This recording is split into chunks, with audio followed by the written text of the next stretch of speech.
Hello and welcome to the SciFirst MovieTalk episode. So, in this episode, I will be discussing the 2011 underground caving disaster action movie, Sanctum, as directed by Alistair Grierson and inspired by true events. I can't say that this is entirely based on them per se, as far as I'm aware, but nonetheless, it has its origins in a real-life situation involving 13 cavers in Australia that became trapped in 1988 after the cave they were exploring collapsed during a freak storm. That, for me, already makes it quite a harrowing film to begin with. So, I have actually seen this film quite a few times before actually watching it for this review. I'm not one for caving, personally, nor diving. I have a panic attack if I'm under the water for more than a few seconds, kind of stemming from an incident which happened in a swimming pool when I was younger, when I nearly drowned. I do love swimming, just not underwater. And in this respect, the film such as this, any kind of film such as this, always makes me tense watching it, even if they're not actually that good. I did actually once go diving. It was at Alabama, space camp in Alabama. Yeah, that's right. And I was supposed to go scuba diving. I got all the gear on and everything. I got like an inch, I think, under the water, and I just literally panicked. And the best thing I could have done then was get out. And so, yeah, I did. I ended up going snorkeling. I like snorkeling. It was fun. I'd never been snorkeling at that point in time, so that was fun. I was watching everybody sink to the bottom, and I was thinking, well, yeah, rather them than me. So that was at least a good thing. I'm not disappointed I didn't actually get to do it. So, but back to the film. I am glad to say that Sanctum, for me, is actually quite a decent film. Not the pinnacle of cinema, not by a long shot, but impressive in its own ways. Nonetheless, you know, it's decent, particularly with regards to the cinematography. And in the fact that at its heart, it does try to bring back some of the elements of a real good old days disaster movie with some particularly stunning underwater adventure sequences. So the film sees a group of cavers led by Frank Maguire, who is played by Richard Roxburgh, trying to map the, let's see if I can say this right, the Asala Cave system, the so-called mother of all caves in Papua New Guinea. A hugely impressive cave and one of the deepest in the world. The actual cave used, showing the actors actually descend, however, was actually the Cave of Swallows in Mexico. Complicated, I know, but this one, however, still very impressive, is a tad more accessible for filming purposes, I think. The expedition is to find a way from the known cave areas through the underground maze of unexplored caverns to the sea. Financed by the jumped up and absolutely full of himself millionaire playboy Carl Hurley, as played by Ian Gruffeld, who joins the group in the caves along with his current girlfriend and fellow thrill seeker Victoria Elaine, as played by Alice Parkinson, and Frank's son, Josh Maguire, as played by Rhys Wakefield. I apologise for these names, who is reluctantly kind of returning to the cave system to be on his dad's crew to assist. No sooner do they enter the caves than disaster strikes when a freak storm moves into the area and starts to flood the cave network, trapping our intrepid explorers in the system with no way out but to try and push through the unknown and find another way out, whilst all the time battling their own ever-growing fears. And of course, that's not to mention a cave system that's actually rapidly filling with water. So, okay, fairly simple, but this is, of course, a disaster movie, which combines elements of action from underwater scuba diving and mountaineering to the intense feelings you get from being confined in a really small space. The movie was actually shot in 3D, which I must admit does look amazing. It was actually created by the same technology that James Cameron developed for 2009's Avatar. and you can certainly tell. It is very immersive, not in your face 3D, but it does really help put you right in the centre of the action. In terms of its cinematography, cinematographic style, parts of the movie almost had like an IMAX documentary come National Geographic feel, featuring some simply breathtaking shots of the cave and the caverns as we proceed along the adventure. Character-wise, not so much. They're all a little bit wooden, really, a little bit stiff when all's said and done, and even a little bit cheesy, especially at the start. However, as it goes on and the peril that these characters face builds, the film does get you more involved. And although the characters themselves never really change, because the film immerses you into the action and puts you extremely close to the emotion these characters are feeling, you still feel for these characters when each meets their ultimate demise.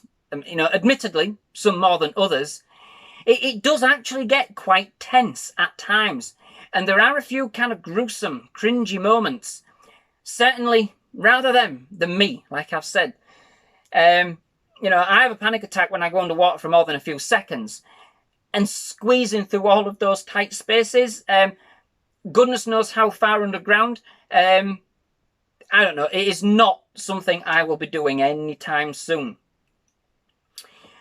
What the film does do particularly well is set us up with the knowledge we need to focus on for the story going forwards, right from the very start. With a real kind of very tense and real saddening scene, even before they're trapped. This is the first time you kind of get the feel that things are going to get serious, setting the scene that these people are working in a very dangerous and unforgiving environment already before anything else, where there is little room for error, and where life and death choices have to be made under the hardest of circumstances. And this follows as a distinct theme throughout the movie. No less so than with Richard Roxburgh's character, Frank, who lives for caving. It's his whole life, much to the disdain of his son. But nonetheless, he is pretty much the best in his field and has a very menacing presence as a result. His character is, of course, the linchpin of the film, and as a result, it's probably the best developed in the film. I did think he did a fairly decent job, for all told. As the leader of the expedition, he comes across as a very cold and callous character, especially in a number of scenes where he has to do the unthinkable, and does so without hesitation or flinching. And this is perceived as complete disregard for human life. However, this couldn't be further from the truth. And as a viewer, you really do start to feel for him as the kind of tragedies they mound up around him. And he is simply doing the only thing he can in the situation to keep everybody else alive. In this respect, the film is quite powerful. He knows how dangerous the situation is. He knows the risks, and they are severe. And in his unyielding desire to get everybody to safety, this comes across as uncaring and godlike. But ultimately, although at first his son does not see things in quite the same way, he does come to admire his dad and ultimately understand some of the hard choices that Frank had to make along the way, which does make for quite an endearing and emotional ending. Definitely a hard character to like, absolutely, but one you certainly sympathise with and feel for, given the circumstances faced by the team. And you can see in his eyes that he mourns for every loss in his own way. The other characters are very much less developed, perhaps bar Josh, who actually goes through quite a transformation through the film, particularly with regards to his feelings for his dad. But the lack of such, for me, didn't detract from my overall enjoyment of the movie. It was just perhaps a shame that this was perhaps a missed opportunity to invest us more in their plight. Now, I'm not saying that this is the greatest disaster movie ever made. We'll leave that reservations for some of those that were made in the 70s. But this is very stylishly done, with some excellent cinematography, showcasing some fantastic underwater shots and action sequences, and similarly impressive shots of the caves and caverns as we pass through. And when other modern disaster movies tend to err on the side of science fiction, this one is very much grounded in reality, doesn't make any bold claims, and keeps things nice and simple for the most part. In this respect, it has very much an old school adventure feel about survival in the most extreme of circumstances. It's nice and punchy once the disaster happens, and this doesn't take too long to start. It never really lets up and never really lets you catch your breath. It has a very claustrophobic feel, which can get right under your skin. Well, as I've said, for me it did. Although I would say if you want an even more terrifying skin-crawling caving ordeal, not even from the point of view of it being a horror film, but more simply just for the caving elements, may I recommend 2005's The Descent, which personally I thought had even more tense moments than this film did.